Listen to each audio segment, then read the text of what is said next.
고등학교 통합과학 어디 한번 해볼까요?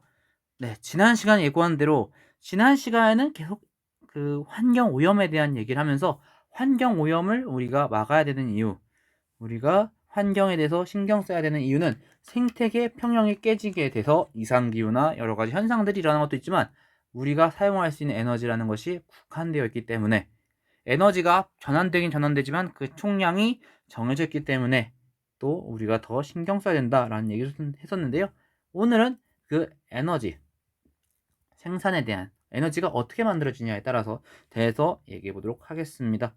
먼저 그림을 준비했는데요. 그림부터 볼까요? 자석을 코일과 가까이 하면 혹은 멀리 하면, 즉 코일 근처에 자석이 움직이면 코일에 전류가 흐릅니다. 이 현상을 우리가 전자기 유도 현상이라고 하는데요. 이 전자기 유도, 이 전류 혹은 전자기 유도에 의해 생기는 전압, 우리가 이걸 유도 기전력이라고 하고, 우리가 실험을 해보니 코일이 더 많이 감았을수록 혹은 코일이 더 촘촘히 감아졌을수록, 또한 단위 시간당 코일이 통과하는 자기장의 변화가 클수록, 예를 들어 더 빠르게 자석이 멀어지거나 더 빠르게 자석이 가까워지거나 혹은 더 큰 자석이 갑자기 딱 생기거나 갑자기 자석의 세기가 갑자기 확 줄어들거나, 이럴수록 유도기전력, 이 코일에 생기는 전압이 커집니다. 당연한 얘기지만 지금 코일에는 아무런 전원 장치가 꽂혀 있지 않아요. 단순히 그 근처에 자석이 움직이니 전류가 흐르게 됩니다. 이때 이 전류, 우리가 유도 전류라고 하고요. 코일을 통과하는 자기장의 변화를 막는 방향으로 일어납니다. 예를 들어 볼게요. 코일 가까이, 지금 여러분들 기준으로 오른쪽에서 N극 자석이 오고 있어요. 자석 N극이 오고 있어요. 자기장의 변화를 막는다고 했습니다. N극이 가까워지고 있어요. 이걸 막으려면 N극을 밀어내야겠죠. N극과 자석이 다가오는 방향으로 N극이 생기면, 우리 친구들 중2 때 배웠죠. 전류가 흐르는 도서는 주변에 자기장이 생긴다 라는 얘기 했었는데요. 그때 그 방향들 기억을 하시죠? 네. 기억이 나셔야 될 것 같아요. N극 자석이 가까워지고 있다. 그럼 N극을 밀어내기 위해서 여러분들 기준으로 코일 오른쪽에 N극 자기장이 생기도록 전류가 흐르게 되고요. N극이 멀어집니다. 자석이 멀어지고 있어요. 빨리 당겨야겠죠. 오른쪽에 S극이 생기도록 S극이 가까워집니다. 또다시 S극을 밀어내려면 또 다가오는 방향으로 S극 자성이 생겨야겠네요. 반대로 S극이 멀어집니다. 다시 또 당겨야죠. N극, 서로 다른, 기억나시죠? 네. 같은 극끼리는 서로 밀어내고 다른 극끼리는 서로 붙으려고 하고, 역시 자석이 가까워진다 멀어진다, 그때 그 방향으로 어떻게 생기느냐, 멀어지고 있으면 그 자석을 가까이 당기는 방향으로 전류가, 멀어진다, 가까워진다, 밀어내는 방향으로 자성이 생기도록, 자기장이 생기도록 전류가 흐르게 된다. 자, 이런 전기 에너지 생산 좀 더 자세하게 볼게요. 화력발전, 연소를 시키는 거죠. 네, 화학 에너지가 먼저 화학 에너지를 우리가 열 에너지로 사용하는 거죠. 어떤 화학 결합으로 인한 열 에너지, 연소를 통한 열 에너지가, 또 얘가 물을 끓여요. 안에서 물을 끓여서 증기를 만들어냅니다. 그 증기가 슉 올라가면서 프로펠러를 돌리고요. 전기 에너지가 됩니다. 핵발전, 핵 에너지가, 또 핵이 막 분열하고 혹은 융합하면서 막 또 열을 만들어내요. 또다시 물을 끓이고요. 그 증기가 또 프로펠러를 돌리고 전기 에너지를 만들어냅니다. 수력 발전, 높은 곳에 있는 물이 포텐셜 에너지 갖고 있는 물이죠. 슉 떨어지면서 포텐셜 에너지가 운동 에너지, 역시 프로펠러를 돌립니다. 전기 에너지로 또 변한대요. 모든 현상에서 전환, 프로펠러 모양의 터빈이 돌아가면서, 증기가 됐든 물이 됐든 프로펠러 모양의 터빈을 돌리면서 발전기, 그 안에 있는 발전기 자석이 코일 속에서 회전해요. 코일 속에서 회전합니다. 회전한다는 건 뭘까요? 자기장이 변한다는 거죠.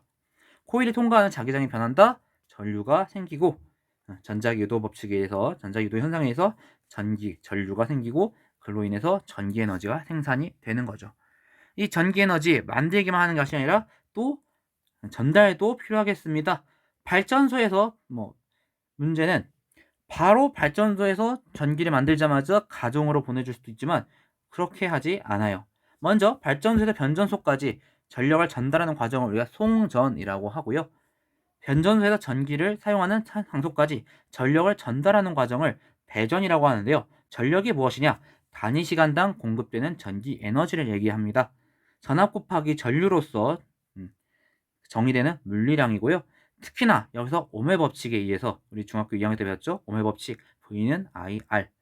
전압은 전류 곱하기 저항이기 때문에 실제로 도선에서 전압을 맨 처음 걸어줬을 때 전력은 전압 곱하기 전류지만 도선에서 전압을 걸어준 이후에 그 송전되고 배전되는 과정에서 도선 속에서 손실되는 전력은 전류 곱하기 저항 곱하기 전류이기 때문에 전류의 제곱 곱하기 저항이 되겠습니다.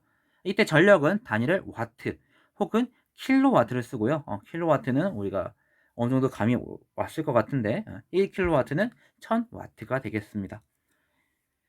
다시 한번 말하지만 문제는 손실 전력이 생겨요. 바로 보냈을 때 그냥 아무런 문제가 없으면 좋은데 도선을 통과하는 동안 발전소에서 우리 집까지 오는 동안 손실 전력이 생긴단 말이에요. 역시 열에너지로 열의 형태로.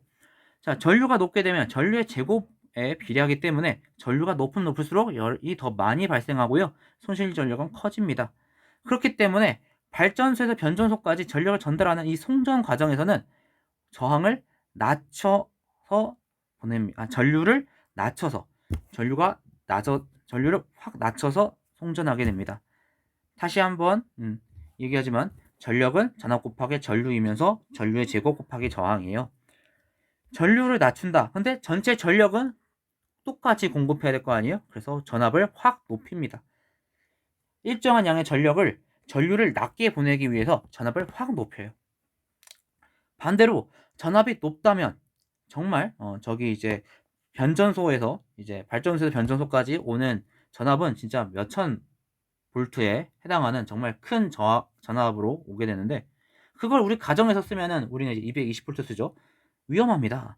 그래서 오히려 변전소에서 또 전기를 사용하는 장소, 예를 들어 집이나 공장으로 보낼 땐 또 전압을 확 낮춰요. 어떻게 이렇게 할 수 있느냐?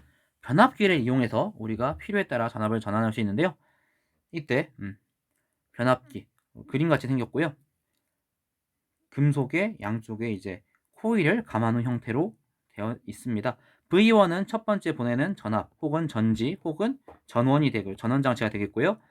N1은 첫 번째 코일을 감은 수, N2는 두 번째 코일을 감은 수, 그리고 V2는 그 두 번째 코일과 연결되어 있는 장치에 걸리는 전압이 되겠습니다. 마찬가지인데요. N1에 전류가 흐르게 되면은 자기장이 생기겠죠. 그러니까 첫 번째 코일에 전류가 흐르게 되면 자기장이 생기게 되겠고요. 그 자기장이 걸리면서 그 두 번째 코일 입장에서는 그 코일을 통과하는 자기장의 변화가 생깁니다. 전자기 유도가 일어나요. 아까 말했다시피 가문수는 코일의 가문수와 유도 기전력은 비례합니다. 즉 코일의 코일의 가문수대로 또 전압이 이어지는 거죠. 이때 전력은 그대로 전달되면서 코일의 가문수에 따라 전자기 유도 현상에 의해 전력이 전달되고 가문수의 비에 따라 전압이 정해지는 것이죠. 그래서 전압비와 가문수의 비는 같습니다. 이런 식으로 우리는 전압을 높이기도 하고 낮추기도 해요.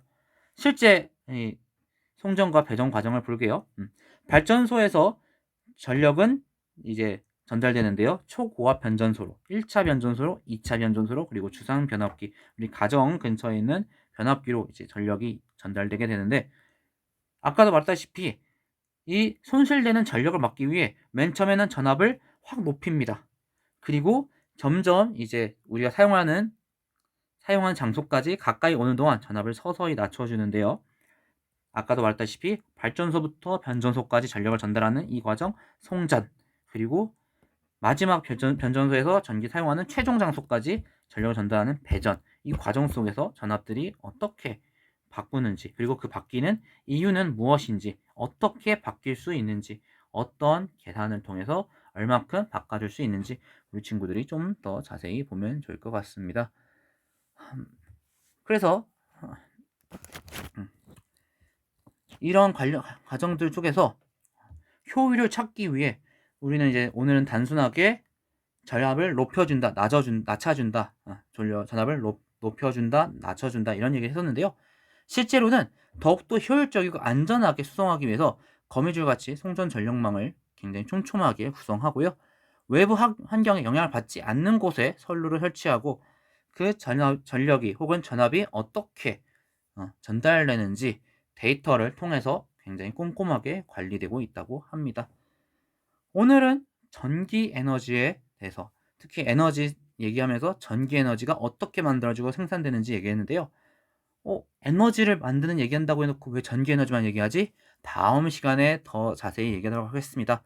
다음 시간에 이제 진짜 에너지 얘기를 하면서 우리가 처음부터 얘기했던 우리 지구상의 가장 근원적인 에너지, 태양 에너지에 대한 이야기를 하면서 그 외에 실제 우리 지구 환경에서 발전을 위해, 그리고 또한 더더욱 지속 가능한 발전, 인류의 에너지 문제나 환경 오염 막기 위한 에너지 생산 과정들, 그런 연구들 얘기하면서 수업 마치려고 하는데요. 다음 시간이 마지막이 될 것 같네요. 자, 오늘 너무나도 수고하셨고요. 다음 시간에 뵙겠습니다. 그러면은 고등학교 통합과학 다음에는 어디부터 볼까요?